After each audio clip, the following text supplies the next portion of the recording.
அன்பின் தேவனாகிய இயேசு கிறிஸ்துவின் இனிய இன்ப நாமத்தில் உங்கள் அனைவருக்கும் அன்பின் நல்வாழ்த்துக்கள். இந்த நாளிலும் இன்றைய எலியாவின் உணவு என்ற பகுதியில் கர்த்தர் உங்கள் சூழ்நிலையை மாற்றி பாதுகாப்பார் என்ற தலைப்பில் நாம் தியானிப்போம்.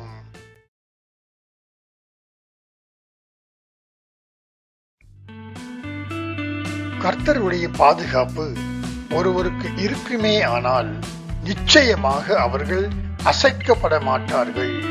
கர்த்தர் ஒவ்வொருவரையும் பாதுகாக்கவே விரும்புகிறார்.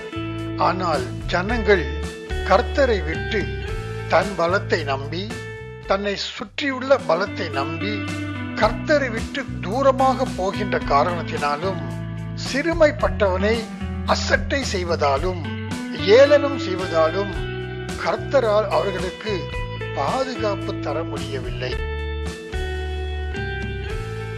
கர்த்தர் எல்லா சமயத்திலும் நமக்கு சகாயராக இருக்க வேண்டும் என்றால், நாமும் கர்த்தருடைய காரியத்தில் எல்லா சமயத்திலும் உண்மையாகவும் மற்றும் இருக்கிறவைகள் போதும் என்ற நினைவோடும் இருக்க வேண்டும். ஆனால் பிறந்த குழந்தைகள் ஒன்றுமே அறியாதவர்கள். அதனால் பிறந்த குழந்தைகள் எல்லோருக்கும் கர்த்தருடைய பாதுகாப்பு இருக்கும். விசேஷமாக நாம் குழந்தை மோசேக்கு இருந்த பாதுகாப்பை பற்றி அறிந்து கொள்வோம்.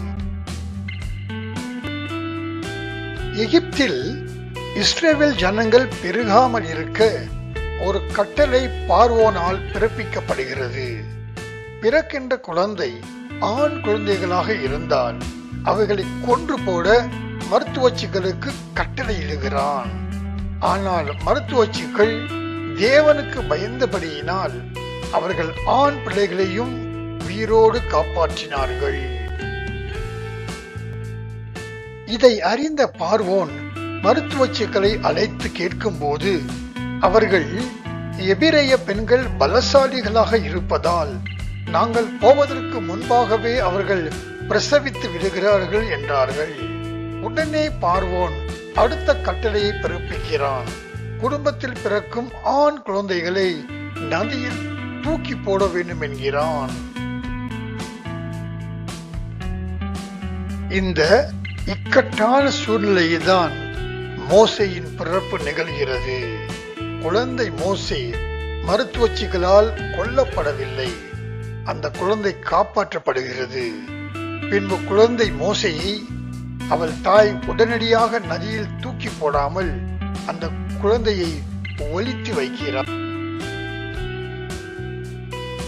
என்னதான் அந்த குழந்தையை அவள் தாய் ஒளித்து வைத்தாலும் அக்கம் பக்கத்தில் இருப்பவர்களுக்கு அந்த குழந்தை இருப்பது தெரியும்.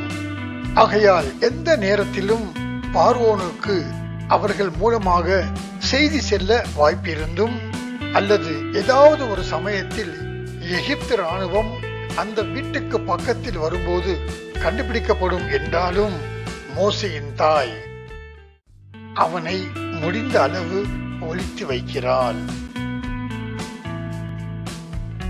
பிரியமானவர்களே, இந்த இடத்திலே கர்த்தர் மோசேயை காக்கும்படி 3 காரியங்களை செய்கிறார் என்று நாம் புரிந்து கொள்ளலாம். 1, அக்கம் பக்கத்தில் உள்ளவர்கள் அந்த குழந்தை இருப்பது தெரிந்தும் அதை பற்றி யாரிடமும் பேசக்கூடாதபடிக்கு அவர்களுடைய வாயை எல்லாம் கட்டி விடுகிறார். குழந்தை அழும்போது அந்த சத்தம் யாரும் கேட்கக்கூடாதபடி அந்த பக்கத்தில் வருபவர்கள், அந்த பக்கத்தில் இருப்பவர்கள் காதுகளை எல்லாம் அடைத்து விடுகிறார். ஒவ்வொரு வீடாக எகிப்திய ராணுவம் வந்து பார்க்கின்ற போது அவர்களுடைய கண்களையும் காதுகளையும் அடைத்து விடுகிறார். பிரியமானவர்களே, இந்த காரியம் 3 மாதம் வரை நடைபெறுகிறது. 3 மாதத்திற்கு பிறகு மோசேயின் தாய் அவனை ஒளித்து வைக்க கூடாமல் ஒரு தொட்டில் செய்து அதில் மோசேயை படுக்க வைத்து நதியிலே விட்டு விடுகிறாள். ஆனால் அந்த குழந்தையை பார்வோனின் குமாரத்தி பார்த்து அதை எடுத்து கொண்டு போய் அவருடைய தாதியிடம் இந்த குழந்தையை பராமரிக்க ஒருவரை நியமிக்க வேண்டுகிறாள். அந்த தாதியும் மோசேயின் தாயையே அழைத்துக் கொண்டு வருகிறாள்.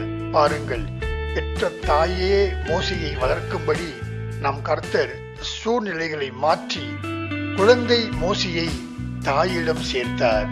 இப்படியாக மோசே அரண்மனையில் 40 வருடம் தன் தாயுடனே வளர்கிறான். பிரியமானவர்களே, நமக்கு எதிராக பேசியவர்கள், நமக்கு எதிராக பேசுபவர்களை கண்டு கலங்காதீர்கள். பேசும் வரை பேசட்டும். ஒரு நாள் கர்த்தர் அவர்களுடைய வாயை கட்டுவார்.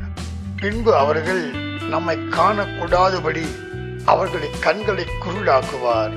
நாம் பேசுவதை கேட்கக்கூடாதபடி அவர்கள் செவிகளை அடைப்பார். கர்த்தர் பிறந்த மோசேயை காத்தார். மரிக்கும் வரை மோசேயை எல்லா சமயங்களிலும் காத்தவர். நாம் எந்த சூழ்நிலையில் இருந்தாலும் சூழ்நிலையை மாற்றி நம்மை பாதுகாக்க வல்லமையுள்ள தேவனாய் இருப்பவர் நம் கர்த்தர் என்பதை விசுவாசியுங்கள். கர்த்தர் நம் ஒவ்வொருவரையும் தம் கிருபையை பொழிந்து காப்பாராக. ஆமேன். கர்த்தாவே, இந்த நல்ல நேரத்திற்காக உமக்கு நன்றி செலுத்துகிறோம். பிறந்த நாள் முதல் மோசேயை பாதுகாத்தது போல் நீர் உமக்கு முன் உண்மையாயிருக்கிற உம் பிள்ளைகளையும் காத்து நடத்துகிற அன்பிற்காய் தேவனே உமக்கே நன்றி செலுத்துகிறோம். இயேசுவின் நாமத்தில் ஆமேன். இந்த காணொளியை பார்த்து உங்களையும் உங்கள் குடும்பத்தையும் தேவன் தாமே அபரிமிதமாக ஆசீர்வதிப்பாராக. ஆமேன்.